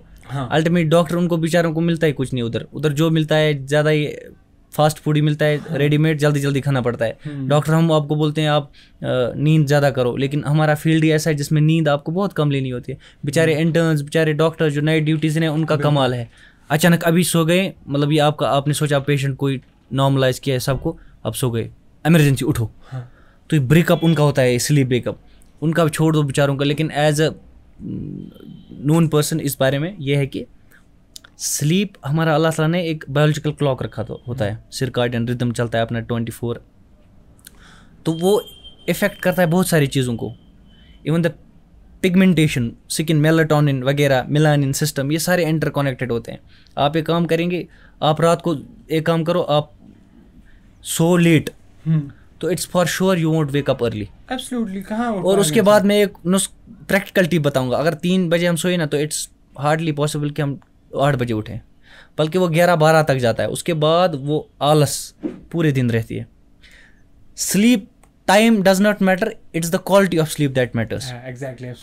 हम सो रहे हैं 12 बजे, हमें तो मेडिकल प्रोफेशनल प्रॉब्लम है, लेकिन फिर भी हम सोते हैं मैक्सिमम 12 बजे, फिर उठते सुबह, जिस मतलब हर रोज़ तो फजर नहीं, लेकिन फिर मिस ही हो जाता है, लेकिन फजर का एहतमाम करते करते उससे पहले हम 11 बजे फिर सोना पड़ता है। हमारे हैं माशाल्लाह भाई लोग जो उठाते हैं फजर पे भी, तो उस हिसाब से बैलेंस पूरा डे रहता है कि जैसे आज मैं उठा, सुबह जमात नहीं हुई मिस, लेकिन फजर पढ़ा मैंने, सुबह ही उठे, तो उसके बाद I am feeling fresh. Absolutely, बहुत ज़्यादा। लेकिन इट्स बिकॉज कि सोए कब, अगर मैं 2 बजे सोया था ना, फिर फजर को उठता, उसके बाद मुझे डेफिनेटली सोना पड़ता है, बिकॉज आई स्लेप्ट 11:30 के आसपास, फिर उठा सुबह 6:30 के आसपास, 6:45, तो उस टाइम मुझे जो स्लीप टाइम मिला ना, ये 6 घंटे 7 घंटे, ये है अच्छा टाइम। सबसे बेस्ट टाइम माना जाता है आप 9 बजे या 10 बजे के आसपास उठो, 4 बजे, यानी कि वही तहज्जुद का वक्त बिल्कुल जो स्टार्ट हुआ, वो है द बेस्ट टाइम जो क्वालिटी स्लीप आपको मिले। फिर आप पूरा दिन आराम से अपना जितना भी शेड्यूल है आप आराम से निभा सकते हो। बिल्कुल, इसके ऊपर मैंने रिसर्चेस भी पढ़ी है कि डीप साइकिल जिसको हम बोलते हैं ना, स्लीप के डिफरेंट जो होती है साइकिल्स होते हैं। जैसे रिसर्च के मुताबिक सबसे बेस्ट स्लीप जो होती है, डीप स्लीप जिसको हम बोलते हैं, वो 10 बजे से लेकर 12 बजे तक की होती है। 10 to ये 12 PM तक, तो उसके ये 12 AM तक, तो उसके बाद जो होता है नेक्स्ट साइकिल होता है वो थोड़ा उससे कम होता है, वो 12 बजे से 4 बजे का होता है। फिर उससे कम डीप साइकिल जो होता है वो 4 बजे से सुबह 6 बजे तक का होता है। तो इसीलिए जो सजेशंस होती है वो यही होती है कि आप 10 बजे से पहले ही सो जाएं, क्योंकि वो डीप स्लीप में आप चले जाते हैं तो उसकी वजह से आपकी बॉडी पूरे अच्छे तरीके से रिलैक्स होती है। लेकिन मुझे लगता है यहाँ पे कि ये तो आज रिसर्च हो रही है, और हमें इस्लाम ने, रसूल सल्लल्लाहु अलैहि वसल्लम ने ये 1400 साल पहले ही सिखाया था, क्योंकि उन्होंने बताया कि फजूल में इशा के बाद फजूल में नहीं बैठा करो, फजूल टाइम में नहीं बैठा करो, इशा के बाद डायरेक्टली सोया करो। तो उसके बाद सुबह तहज्जुद के टाइम में उठा करो, यानी कि फजर से पहले ही 1-2 घंटे पहले ही, और उसके बाद तहज्जुद की नमाज अदा कीजिए, क्योंकि उस टाइम ऑलरेडी अल्लाह ताला वही से बुला रहे होते हैं कि है कोई जो मुझसे मांगने वाला मैं अता करूँगा, मगफिरत चाहता है मैं मगफिरत करूँगा, जो भी आपका वो है वो अल्लाह ताला उस टाइम वही से आपको बुला रहे होते हैं। तो ये मैटर करता है बहुत ज़्यादा। अब दूसरा जो पार्ट इसका था कि रूटीन, जो डेली रूटीन होती है उसका क्या इफेक्ट रहता है हमारी लाइफ पे। Daily routine is important. हमारी डेली रूटीन ऐसी बन चुकी है अब इस पूर्व फितन सिस्टम में और इस बिजी वर्ल्ड में कि हम दिन को रात बना चुके हैं, रात को दिन बना चुके हैं, उलट पलट कर दिया हमने रूटीन का, है ना। तो ये अपना एक बैलेंस नहीं, जैसे अल्लाह शायद सूरह नबा में शायद फरमाते हैं कि एक रात को लिबास बनाया हमने, लिबासा, है ना। तो ये एक चादर टाइप है। अब भाई आज अब हो गई रात, शाम, अब सो जाएं आप, अब रात को आप काम करें, पर चला आप रात के 12 बजे वर्कआउट कर रहे हैं, वो टाइम सही नहीं है भाई, सो जाओ, ये सोने का टाइम है, उठो सुबह, ये उठने का टाइम है। अब रात को जगे रहते हो, सुबह को सोए रहते हो, भाई नेचुरल लाइट भी कोई चीज़ है, सनलाइट वेट कर रही है भाई, विटामिन डी दे रहा हूँ ऊपर से, तो बाकी चीज़ें भी है। नेचुरल लाइट है ना, ये है अपने साइकिल के लिए important, natural day time light में। तो ये रूटीन बैलेंस नेचुरली करो, दिन है तो काम क्या करे, पढ़ाई क्या करे, रात है तो उस वक्त आप सोया किया करें, ठीक है। लेकिन इसमें एक्सेप्शंस केस भी है, जैसे हम बिलोंग ही करते हैं उस फील्ड से जिसमें हमें यार सुनने हमको कंप्रोमाइज़ करना पड़ता है, लेकिन सबके लिए हिदायत नहीं है। डॉक्टरों को नहीं सुनना पड़ता है, बहुत कम ही, इसलिए हम अपने एक्सेप्शनल जोन में आते हैं, हम इसलिए रात को ही काम किया करते हैं। लेकिन अभी थ्योरेटिकल वर्ल्ड में उतना ज़्यादा नहीं होता है कि 2 बजे जाए, नहीं होता है बिल्कुल। लेकिन MBBS प्रोफेशनल लाइफ में बहुत मुश्किल होता है। देखिए अब लास्ट में आप मुझे ये बताइए कि जब रूटीन का आपने बोला, तो एक ऐसा बंदा है जिसको पता ही नहीं है, सुबह उठता है, ठीक है, नमाज पढ़ी, उसके बाद उसको नहीं पता है कि आप मुझे क्या करना है क्या नहीं करना है, वो फ्लो के साथ जा रहा है, जो भी हो रहा है उसी फ्लो के साथ जा रहा है। और दूसरा बंदा है जो सुबह उठता है, उसको क्लियरली पता है कि मुझे ये चीज़ करनी है, नमाज़ पढ़नी है, फजर के बाद इतना कुरान पढ़ना है, कुरान के बाद इतनी स्टडीज़ करनी है, फिर स्कूल के लिए जाना है या फिर कॉलेज के लिए जाना है या फिर वर्क के लिए जाना है, फिर वहाँ से आके ये चीज़ें करनी है। इन 2 चीज़ों को मतलब इनके इफ़ेक्ट्स क्या पड़ते हैं हमारी बॉडी के ऊपर, हमारी, और जो फिर आने वाली लाइफ होती है उसके ऊपर क्या इफ़ेक्ट पड़ता है, आप रिलेट कर पा रहे हैं इस चीज़ को। एक है जो फ्लो में जा रहा है कि ये गा समझो मैं उसी के साथ जाऊंगा, और दूसरा है उसने अपना डे पूरा शेड्यूल किया हुआ है कि इस टाइम पे मैं ये करूंगा वो करूंगा। तो इसके बारे में थोड़ा बताइए। इसके बारे में ये है कि ऑर्डर होना is important.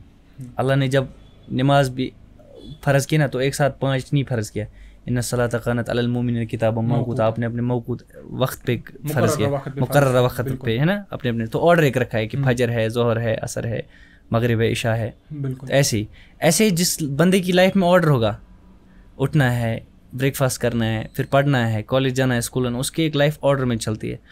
He is gonna do better things with respect to the person जिसका ऑर्डरलेस है सिस्टम, उसको पता ही नहीं क्या करना है। तो उसके लिए ये हिदायत है, पहले आप थोड़ा बहुत ऑर्गेनाइज करो अपनी लाइफ को, पहले देखो करना क्या है। अगर आप कुछ काम नहीं करना, बिजी रहो मेहरबानी करके, क्योंकि खाली दिमाग में शैतान घुसता है।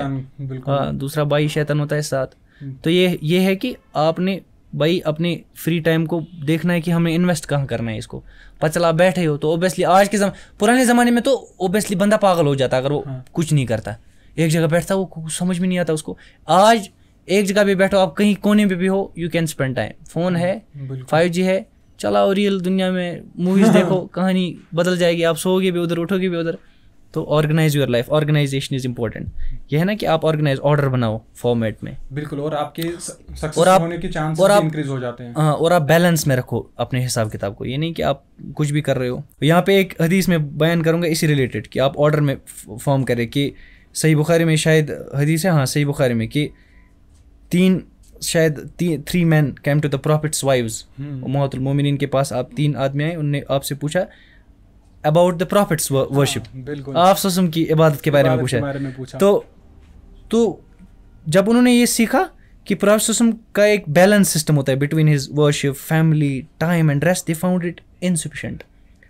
उनको ये लगा कि आप सम कैसे कर रहे हैं, having wives, balancing time with them, giving time to his family सल्लल्लाहु अलैहि वसल्लम, अपनी फैमिली को, नमाज, सबसे आप सबसे हर दिन तहज्जुद, हर चीज़ मैनेज करना, हाउ इज दिस पॉसिबल। तो उनको लगा ये इनसफिशिएंट है compare to their own rigorous ideas of worship. वो रिग्रेसली वर्शिप कर रहे थे साहबा में ही। तो उनको लगा कोई रात कोई बस, one of them vowed to pray all night, another to fast every day, and third to never marry. हाँ, उन्होंने जब देखा कि रसूल सल्लल्लाहु अलैहि वसल्लम ऐसी इबादत कर रहे हैं और आप वो कंपेयर कर रहे हैं, तो खुद से ये कैसे पॉसिबल है। हम एक उसमें साहब है वो रात नमाज पढ़ रहे हैं। हाँ, एक ने बोला कि मैं अब कंटिन्यूअसली नमाज, दूसरा शादी भी नहीं कर रहा है, वो बोला मुझे इतना नहीं आ रहा, आप सब शादीशुदा है, उम्महातुल मोमिनीन है आपके पास, आप फैमिली को टाइम दे रहे हैं, हाउ यू बैलेंस दिस। तीसरे ने बोला अब मैं कंटिन्यूअसली सिर्फ रोजे रखूंगा, है ना। तो फिर जब आप सुन ये मसला दरियाफ्त किया, उम्महातुल मोमिनीन ने पूछा ये पूछना है, तो आप सुन देखो आप सुन ने क्या फरमाया सल्लल्लाहु अलैहि वसल्लम, by Allah I am the most fearful of Allah and the most conscious of him, yet I fast and break my fast, I pray and I sleep and I marry woman, so whoever turns away from my sunnah is not of me। बिल्कुल आप सबने यहाँ पे एक वो है ना तजावुज का एक एक्सट्रीमिज्म इख्तियार नहीं की। आप सुन तहज्जुद भी पढ़ रहे हैं, आप सुन यहाँ पर कि मैं नमाज भी पढ़ रहा हूँ, मैं रोजे भी रखता हूँ और मैं रोजे इफ्तार भी करता हूँ। तो ऐसा नहीं कि मैं हर दिन रोजे रखते जा रहा हूँ। तो हुजूर सुन ने यहाँ पे एक बैलेंस का, एक मॉडरेशन का जिक्र, जैसे कुरान में ना कि सूरह बकरा में कि एक मॉडरेशन का दर्ज देता है अल्लाह, आप अपनी लाइफ मॉडरेशन के हिसाब से, जो एक्सट्रीमिज्म पे नहीं, ये बैलेंस का सिस्टम चलता है। तो हुजूर सुन बैलेंस कर रहे हैं यहाँ पे। तो कोई रोजा ही रखते जा रहा है, साहबा के उनको ये इशारा था कि हम भी रोजा रखते हैं, प्रॉफिट रोजा रखते हैं, लेकिन हर दिन रोजा नहीं रखते हैं। तो ये भी आप नमाज पढ़ते, पूरी रात नमाज नहीं पढ़ते, but the time you have to spend with your family, you have to give time to the spouse, you have to give time to the family, time to रब्बुल इज्जत। आप सुनिए यहाँ पे जो पहली लाइन थी ना, आई एम द मोस्ट फेयरफुल, सबसे तकवा तो आप समय था, most fearful of Allah and the most conscious of him. Most conscious तो वो है ना, वो क्या कहते हैं कि अल्लाह को वो तारुफ, बिल्कुल लियारिफून, वो तारुफ तो अल्लाह को सबसे ज्यादा तो हुजूर सम को था। तो वो तारुफ होने के बाद बीइंग सुपर कॉन्शियस, सबसे ज्यादा कॉन्शियस आप सुन थे अबाउट अल्लाह सुब्हानहू व तआला, उसके बाद भी प्रॉफिट कैसे बैलेंस कर रहे हैं, ये नसीहत थी साहबा को। तो मैं यहाँ पे बोल रहा हूँ balance is important, organize your system. Workout भी इतना मत करे कि पता चला आप जिम कर रहे हो 3.5 घंटे, थकआउट कैसे आपको सो जाओगे तो बाकी काम असर पड़ेगा ना। 1 आवर तक जिम इज गुड, स्टडी अपने टाइम पे is good, excess of study is bad, excess of sleep is bad. So excess नहीं करना है, एक तजावुज नहीं करना है, बल्कि एक बोलते हैं ना excess of everything is bad, एक मॉडरेशन रखनी है आपको भाई, बैलेंस करना है सिस्टम, जैसे हमारे हुजूर ने करके दिखाया। और हमारे हुजूर इतने सबसे बिजी होके भी हर चीज बैलेंस करना है। बिल्कुल, उनकी जब हम बायोग्राफी पढ़ते हैं, जब हम रसूल की सीरत मुबारक का तारुफ करते हैं, वो पढ़ते हैं, तो हमें अच्छे से मालूम होता है कि लाइफ को किस तरीके से बैलेंस करना है। अब मसला यही है कि हम पढ़ते नहीं हैं, हम तो सिर्फ जो बाकी इन्फ्लुएंसर्स है, बाकी है, उनके पीछे लगे पड़े हैं। और असल में जो रसूल ने अमली तौर पे हमें दिखाया था कि लाइफ को किस तरीके से आप बैलेंस कर पाओगे, यही जो आपने ये हदीस बैलेंस देखो, सबसे बेस्ट हदीस है इसमें कि हमें किस तरीके से बैलेंस करनी है अपनी लाइफ को। रसूल ने फरमाया मैं नमाज भी पढ़ता हूँ, सोता भी हूँ, है ना, नमाज पढ़ता हूँ, सोता भी हूँ, मैं रोजा भी करता हूँ और तोड़ता भी रोजा, और रोजा इफ्तार भी करता हूँ, और मैं निकाह भी करता हूँ, और जो निकाह से हट जाएगा वो मेरी बिल्कुल। और ये सारी सबसे इंपॉर्टेंट चीज है, मन रगिब अन सुन्नती फलैसा मिन्नी, मेरी सुन्नत से जो मुंह मोड़ेगा वो नहीं है। बिल्कुल, अगर हमें अपनी लाइफ को परफेक्टली बैलेंस करना है तो हमें इस्लाम की तरफ ही जाना है और रसूल की भाई हमें पहले ही सब कुछ बताया गया है, ये लास्ट पे सब उधर ही आते हैं। फिर मोटिवेशनल स्पीकर अल्टीमेटली वही ज्ञान बताते हैं जो हमें पहले ही सुना है, हम फिर यकीन करके करते वो कब बस वक्त ना चला गया हो, इसलिए पहले ही बता रहा हूँ, रिवर्ट बैक। अब लास्ट में एक चीज़ आपसे पूछनी है कि लोग आपको यानी के नाम से तो जानते हैं, लेकिन मुझे लगता है आपको मोटिवेशनल स्पीकर से नहीं बल्कि डीमोटिवेशनल स्पीकर के साथ ज़्यादा रिलेट कर पाते हैं, क्योंकि आप रियलिटी को लोगों के सामने रखते हो और जो कि हम नहीं चाहते हैं कि हम रियलिटी को सुने। तो इसके ऊपर थोड़ा सा बताइए। ये सच है। बोला मुझे कभी कभी मैसेज आती है, भाई आज प्लीज एक डिमोटिवेशनल वीडियो बना दो। सर 1 डिमोटिवेशनल वीडियो, बना दो। अब कैसे डिमोटिवेशनल वीडियो, मैं उनको सच्चाई बताता हूँ, रियलिटी पे बात हम करते हैं टू द पॉइंट। हम ये फेक ग्लैमर को नहीं उबारते हैं, हम सीधे बोलते हैं बात सही है, ये करना है करना है, करना नहीं करना है, ये खामखा आपने सोचा है पैसा मिलेगा, ऐसा कुछ नहीं है, मेहनत करने। तो उससे काफ़ी बिल्कुल वो फेक होप नहीं देते हैं आप लोगों को जो नॉर्मली मोटिवेशनल स्पीकर्स करते हैं आपकी उस टाइम कुछ 5-10 मिनट के लिए मोटिवेशन हो जाता है, एड्रेनलिन रश हो गया, फिर उसके बाद फिर से लुल, क्या करेगा, कहानी खत्म। ना ना ना, असल में ऐसा नहीं। आपका जो कंटेंट है वो मुझे बहुत ही ज़्यादा इंस्पायरिंग लगा। थैंक यू, वो ऑनेस्ट है, टू द पॉइंट। बिल्कुल, जिस तरीके से हम इंस्पायरिंग कॉर्नर में यहाँ पे इंस्पायरिंग स्टोरीज या इंस्पायरिंग कंटेंट शेयर करते हैं, आपका भी माशाल्लाह बहुत अच्छा उसी तरीके से लगा मुझे। अब ना इस चीज़ को हम थोड़ा आउट ऑफ बॉक्स लेके जाते हैं। जो असल जो मुद्दे की बात थी वो अल्हम्दुलिल्लाह हो गई। आप जो आपके कंटेंट में हमने देखा कि मिमिक्री आप माशाल्लाह बहुत अच्छी कर लेते हैं, तो आपसे हम थोड़ी बहुत मिमिक्री अपनी ऑडियंस को भी दिखवाना चाहेंगे। तो आप जो ये मिमिक्री करते हैं तो हमारी ऑडियंस को भी दिखाइए कि आपकी मिमिक्री माशाल्लाह उनको भी वो टच मिल जाए। जी, मिमिक्री यूजुअली तो करता नहीं हूँ, लेकिन जब कोई पसंद आता है, मतलब कुछ किसी को ज़्यादा सुनते हैं तो आप उसकी नकल उतारते हैं। तारिक जमील साहब की रील्स वगैरह सुनते रहते हैं बचपन से, हर किसी के सामने आती रहती है, उनकी आवाज़ मुझे काफ़ी अच्छी लगती है। वो जैसे बोलते हैं, हाय हाय मेरा भाइयों, ऐसे न करो मेरे भाइयों, हाय हाय किसी को बदनाम न करे, हाय हाय। वो जब शायर कहते हैं न गोरे सिकंदर है न है कब्र दारा मिठे न मियों के निशान कैसे कैसे, तो वो बोलने का अंदाज़ा मुझे काफ़ी अच्छा लगा। उनके अरबिक का जब वो कोई आयत पढ़ते हैं ना,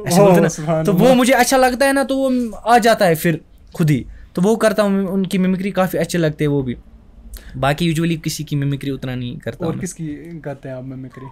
मैं तारिक जमील साहब की करता हूँ। बाकी है मतलब वो आउट ऑफ सेंटेंस हो जाएगा कि वो फायर स्कॉर्पियो काफ़ी वायरल हो गए थे, मैंने उसको लीक किया था। ये क्या कर रहा है, बस भाई वापस कर रहा है, ये क्या कर रहा है, इंस्पायरिंग कर ये चला क्या ये थी, तो हुआ था। बिल्कुल, यहाँ जाकिर नाइक साहब की माशाल्लाह, brother Asghar, very good question. Allah सुब्हानहू व तआला clearly mentions this in Surah Baqarah chapter number 2 verse 154. Allah says, those who die in the cause of Allah are not dead, they're alive but you cannot perceive. Hope answer to the question my brother. तो ऐसे बोलते, तो वो उनका भी होता है, लेकिन मैं ज़्यादा इसको नहीं देता हूँ, और मैं इनकी तरफ ज़्यादा नहीं देता हूँ ध्यान, लेकिन मुझे जो अच्छा लगता है वो उसकी कर लेता हूँ मैं, अगर कभी कभी। अभी फिलहाल मुझे तारिक जमील साहब की मिमिक्री मैंने सीखी। बिल्कुल, यहाँ पे आप मुझे एक चीज़ बताइए, देखिए आप कंटेंट क्रिएशन में हैं, आप मिमिक्री भी करते हैं और आपका लोगों पे इन्फ्लुएंस भी है, क्योंकि मैंने आपकी फॉलोइंग देखी है, चाहे फेसबुक पे हो, यूट्यूब पे हो या इंस्टा पे हो, अल्हम्दुलिल्लाह मैं आपको फॉलो भी करता हूँ वहाँ पे। तो इन्फ्लुएंसर्स का जो हमारे कश्मीर के अंदर एक वो नया सा डोमेन खुल के आया है ना, इन्फ्लुएंसर्स ने हमारी यूथ को एक अलग सी डायरेक्शन में लेके गए हैं, बैड इन्फ्लुएंसिंग जिसको हम बोलेंगे। तो इसके ऊपर थोड़ा सा, बैड इन्फ्लुएंस ये भी है, इन्फ्लुएंस पॉजिटिव भी हो रहा है, इन्फ्लुएंस नेगेटिव भी हो रहा है। बैड इन्फ्लुएंस अभी हो रहा है, काफ़ी ज़्यादा बच्चे मुतासर हो रहे हैं। तो मैं इस पे सीधा एक ही बात बताऊं, आप पेरेंट्स से डिस्कस करें, पेरेंट्स को बोलेंगे अपने बच्चे की बुनियाद अच्छी बनाएं प्लीज़ एंड प्लीज़। आप सबसे बेस्ट चीज़, अगर किसी बच्चे को कुछ गिफ्ट देंगे ना, तो उसको कुरान का इल्म सिखाओ।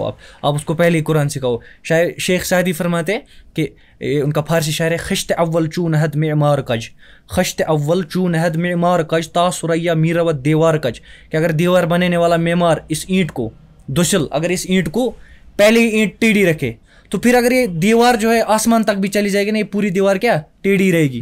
तो अगर आप उसकी बुनियाद, जैसे अल्लामा इकबाल की बुनियाद थी, फिक्र उसका ज़बरदस्त था, तब ऑक्सफोर्ड भी उसका कुछ बिगाड़ नहीं पाया। आपके बच्चे की जब बुनियाद ही खराब होगी ना, तो ये इन्फ्लुएंस आ रहा, हम देखते हैं ना, फिर हम क्यों नहीं खराब हो रहे, हम क्यों नहीं इस इन्फ्लुएंस में पकड़ रहे हैं, या हम क्यों नहीं अपना सर पीट रहे हैं, अब हम ये चैलेंज देंगे वो चैलेंज देंगे। Why not this, because we have been given, हाँ ब्रॉट अप कि हमारा बेसिक्स अच्छा है। तो प्लीज़ वो है ना, ये चूनहद मेमार का, इसका ख्याल रखें, आपका बेसिक्स फंडामेंटल क्लियर हो, तो आप वो इतने मुतासिर नहीं होंगे इनसे। ऑडियंस से जो हमारा क्वेश्चन, जो ऑडियंस ने हमें क्वेश्चन दिया है, जो कि मुझे लगता है एक ऐसा क्वेश्चन है जो सम अप करेगा हमारे आज का जो टॉपिक था, उसको सम अप करेगा और सबको एक आइडिया देगा कि एक्चुअल में हम क्या कहना चाहते थे। जी। तो क्वेश्चन ये है कि कभी कभार क्या होता है, हम जब लाइफ को इम्पॉर्टेंस देना स्टार्ट करते हैं तो हम वर्क में लैग बिहाइंड कर लेते हैं या स्टडीज़ में लैग हो जाते हैं, और अगर कभी कभार स्टडीज़ या अपनी वर्क को हम इम्पोर्टेंस देना शुरू कर देते हैं तो हम लाइफ में पीछे रह जाते हैं। तो इन दोनों को बैलेंस कैसे करना है, इसका आप थोड़ा वो कॉन्टेक्स्ट दे दीजिए कि इन दो चीज़ों को किस तरीके से, ना तो हमारी लाइफ भी डिस्टर्ब हो, ना तो हमारा वर्क भी डिस्टर्ब हो, जो कि हमारे आज के पॉडकास्ट का जो कॉन्टेक्स्ट भी यही था कि वर्क लाइफ बैलेंस किस तरीके से की जाए, ओवरऑल लाइफ को बैलेंस कैसे किया जाए। तो हमारे ऑडियंस का भी यही क्वेश्चन है कि हमें बताइए, हर कोई तो बोलता है कि हमें वर्क लाइफ बैलेंस करनी है, लेकिन कोई ये नहीं बताता है कि वर्क और लाइफ को बैलेंस कैसे करें। तो इसको आप सम अप कीजिए अपने वर्ड्स में। इसको मैं ऐसे सम अप करूँगा, देखिए आपको मैंने पहले ही बताया है, हमें तभी तो हम समझते थे कि फरागत लाएगी तालीम फरागत, क्या खबर थी कि चला आएगा इल्हाद भी साथ। आज एथीज़म फैल रहा है बच्चों में, कुरान से दूरी इख्तियार कर रहे हैं, फेथ से हट रहे हैं, फिर अल्टीमेटली उनकी लाइफ मिजरेबल बनती है, क्योंकि एक कवानीन, एक ज़ाब्ता, एक कानून होता है सिस्टमेटिक। आप ज़िंदगी गुजार रहे हैं, अल्लाह ने वैसे ही कानून एक फंडामेंटल दिया है, इस तरीके से गुजारनी है, आपकी बैलेंस रहेगी लाइफ कसम से। और अल्लाह ने हमें इस्लाम ने ये नहीं सिखाया कि बस आप एक्सट्रीमिज्म पे जाए कि बस आखिरत की फिक्र करो मर जाओ, ना ना ना ना ना, दुनिया को साथ चलते हैं ना, बैलेंस करो दुनिया को भी आखिरत को भी, प्रायोरिटाइज आखिरत को रखो। दुनिया मता उन गुरूर है मता उन कलील है, ये मैं अपनी लाइंस अब हमें हुजूर ने कब का सिखाया है, रब्बना आतिना फिद दुनिया हसना व फिल आखिरत, ये तो हमें सिखाया। आज मैं इस कॉन्टेक्स्ट में इस क्वेश्चन को अपने हिसाब से नहीं, रतन टाटा आप जानते हैं, कल ही गुजरे, वो मशहूर शख्स थे, बिलियनर थे। अब उनका एक पुणे में एक था, उन्होंने ये वर्ड्स बोले, रतन टाटा ने एक स्पीच दिया, उसमें ये वर्ड्स है, don't just have a career. Ratan Tata साहब ने बोला है कि don't just have a career और academic goals, set goals to give you a balanced successful life. Balanced means ensuring your health, relationships and mental peace all are in good order. There is no point in getting a promotion on the day of your breakup. There is no fun in driving a car if your back hurts. क्या line बोलिए? There is no fun in driving a car if your back hurts. Shopping is not enjoyable if your mind is full of tension. Don't take life seriously. ये बोल रहे हैं रतन sir, जो गुजर चुके हैं अभी, कल ही उनकी डेथ हुई। Don't take life seriously. Life is not meant to be taken seriously. As we are really temporary here. क्या बात कही ने, हमें पहले ही बोला गया, ये अब गुजर गए, इसने वहां बोला था स्पीच में, हम यहाँ टेम्पररी है। We are like prepaid cards with limited validity. ये भी यहाँ बोले, जैसे हमें महदूद, अल्लाह ने हमें महदूद, ये जिंदगी है भाई, आपको महदूद। तो यहाँ रतन साहब भी बोल रहे हैं कि हम बस टेम्पररी है यहाँ पे। We are like prepaid cards with limited validity. If we are lucky, अगर हमें और 50 साल मिलेंगे, and 50 years is just 2,500 weekends. Do we really need to get so worked up? Is it okay? It is okay to bunk a few class, score in couple of papers, take leave from work, fight a little with your spouse. It's okay. We are people, not programmed devices. Don't be serious. Enjoy life as it comes. यहाँ पे ये बोल रहे हैं enjoy life as it comes, लेकिन हमें किस तरह से करना है बैलेंस, हमें enjoy भी करना है बैलेंस के हिसाब से, एक्सट्रीमिज्म पे नहीं। आप आखिरत को प्रायोरिटी दे रहे हो, दिन रात में आखिरत रात नमाज, दिन नमाज, रोज़ेदारी, प्रायोरिटी आखिरत में रखने, लेकिन पागल नहीं होना इसके ऊपर कि बस अब मुझे वो है ना, वो केव में घुसना है, शायद वो रहबानियत की ओर जाना है, वो भी नहीं करना है। बैलेंस, जैसे हुजूर ने फरमाया सबसे तकवा गुजार में हूँ, कॉन्शियस हूँ मैं अल्लाह का, फिर भी नमाज पढ़ता हूँ, सोता भी हूँ, रोज़े भी रखता हूँ, तो वो है बैलेंस का ख्याल, तवाज़ुन। दैट्स द बेस्ट पॉइंट कि आप बैलेंस बनाओ अपनी लाइफ में इन टर्म्स ऑफ कि प्रायोरिटाइज थिंग्स, एक्सट्रीमिज्म की ओर मत जाओ, बाकी इंशाल्लाह सब होगा। और स्ट्रेस में ये है कि आप ये चीज़ याद रखो, आइनमा तकूनु युद्रिकुमुल मौत, मौत आखिरी रहेगी और मौत सबसे बेस्ट है answer. One last point. Is it okay to screw up sometimes in life? It's okay. Almost okay. कुछ नहीं है लाइफ में, कभी भी कुछ भी, it's okay. But ultimately फिर हमें वापस अपनी नेचुरल रूटीन और शेड्यूल पे आना। हमारा तो ये है इंसानियत, ये है ना, ये फिर ये पलटता है, ये डिस्ट्रैक्ट होता है, वापस आता है वापस, यही तो है हमारा। तभी तो हम डिफरेंस करते हैं मलाइका से और उनसे। बिल्कुल। जज़ाकुमुल्लाहु खैरन व अहसनुल जज़ा, अल्लाहुम्मा बारिक। बारकल्लाहु फीक।